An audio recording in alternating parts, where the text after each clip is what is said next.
The honourable member for York Durham resuming debate. Thank you, Mr. Speaker. The Prime Minister had a clever slogan during the election: spend less, invest more.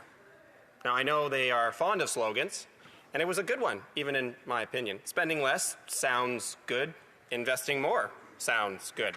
And I want to believe the Prime Minister when he says that. And I think, Mr. Speaker, a lot of Canadians wanted to believe the Prime Minister when he said that. In fact, I think a lot of Canadians took that promise, including with his promise to negotiate a win with the U.S., and we're still waiting for that. And I think that is probably why many Canadians voted for this Prime Minister.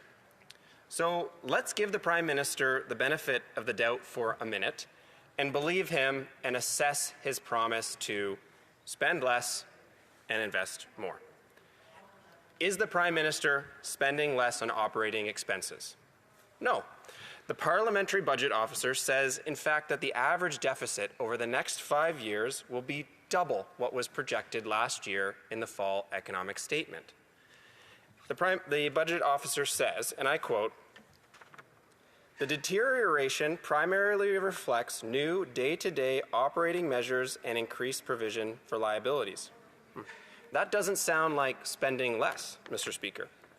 The PBO goes on to say, quote, "Absent measures since the fall economic statements and measures announced in Budget 2025, the day-to-day operating balance would have been in surplus position over 2026 to 2030. But new operating measures since 2024 and in Budget 2025 shift the day-to-day operating balance from a surplus to a deficit position." From a surplus to a deficit. That doesn't sound like spending less either, Mr. Speaker. In fact, it's the exact opposite. The PBO says we are spending more.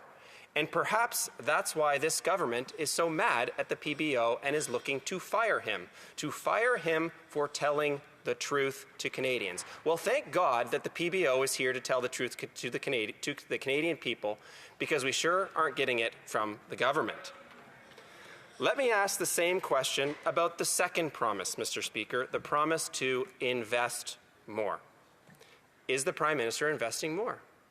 No, because the Prime Minister has instead dressed up normal operating spending and now calls it investment.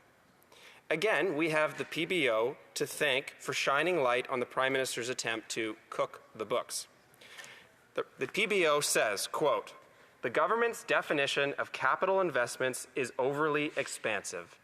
And the PBO goes on to say that 30% of what the Prime Minister says is investment is actually just day-to-day spending.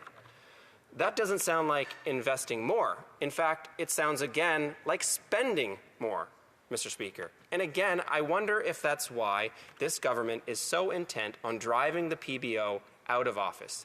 They don't like the rules, they don't want to play by them, and so instead they'll get rid of the referee, Mr. Speaker. We've heard these similar promises before. For 10 years, we've had Liberals in power promising us that deficit spending would make us richer. If I had a nickel for every time I heard the word investment, Mr. Speaker, I wouldn't be a politician. And we were told that even though the government was going to spend more, it at the same time was going to exercise financial restraint. In fact, in the last federal budget, some 18 months ago, because they needed extra time, but we still got this budget, the Liberals set out 3 key fiscal anchors. One was to cap federal deficits at about $40 billion. The second was to maintain a declining debt-to-GDP ratio. And third was shrinking deficits to below 1% each year. But unfortunately, Budget 2025 breaks every single one of these goalposts. But these goalposts weren't selected out of thin air, Mr. Speaker. In fact, it was the Liberal government that put these in place. In the 2024 budget, the Liberals said that, for example, reducing the debt-to-GDP ratio was, quote, "key not only for fiscal sustainability, but also to preserve Canada's AAA credit rating, which helps maintain investors' confidence and keeps Canada's borrowing costs as low as possible." So this same government last year said that these goals were so important to our AAA rating, but now want us to believe that they are not important, and therefore we should adopt some new fiscal anchors.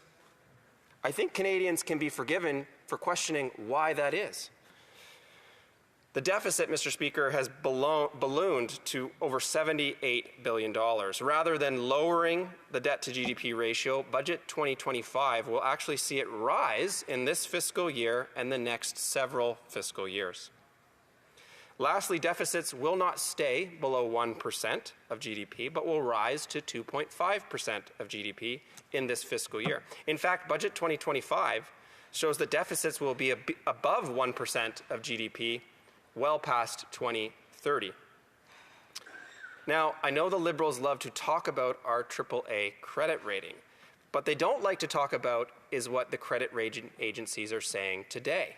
And in fact, just after the introduction of this budget, Fitch, one of the international credit rating agencies, took note of the budget, unfortunately not in a good way, Mr. Speaker, and said the following of Canada, quote, "Persistent fiscal expansion and a rising debt burden have weakened its credit profile and could increase rating pressure over the medium term."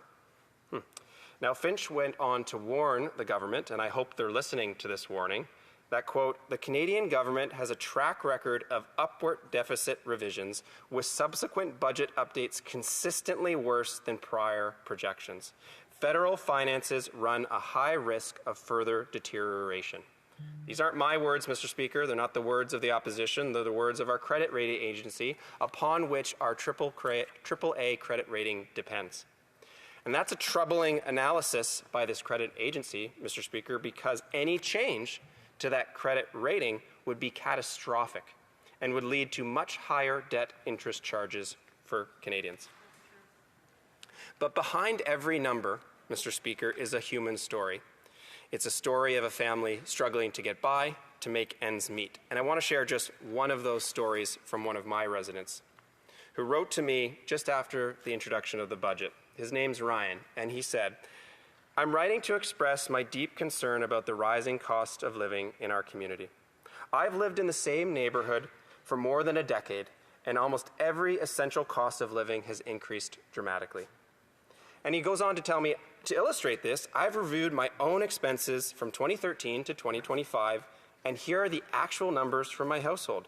Now, maybe the Liberals should take note of this. This is how you budget. You keep track and you assess.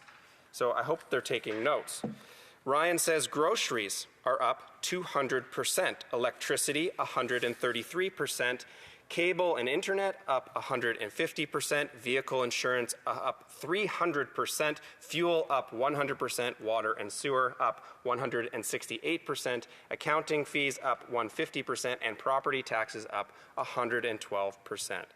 And he calculates that his personal cost of living has increased by 154% over the last 10 years. He says, "From my perspective and the perspective of many residents struggling with similar increases, this situation feels fundamentally unfair." I agree, Mr. Speaker. This is unfair to Canadians. As of 8:45 this morning a.m., Mr. Speaker, every Canadian's share of the national debt was over $30,000. In fact, it's $30,568. And then to that, add your provincial share, and I'm in Ontario, and that's another $29,282, for a total of just shy of $60,000. Mr. Speaker, 7 weeks ago this morning, I had my first baby girl. Thank you. And that has changed my life dramatically, increasingly with less sleep. But it also keeps me up that the federal government, by its actions, have handed her a credit card bill of $30,000. So before she's even taken her first steps in life, she has a federal debt. But I do believe there's hope for an affordable Canada. First, the government must return to its senses and drop the accounting gimmicks. Most importantly, Mr. Speaker, treat every tax dollar with the humility and the sanctity of trust that it demands. Canadians work hard for every dollar they earn, And I want a future for my daughter and for all Canadians that's full of opportunity, not debt.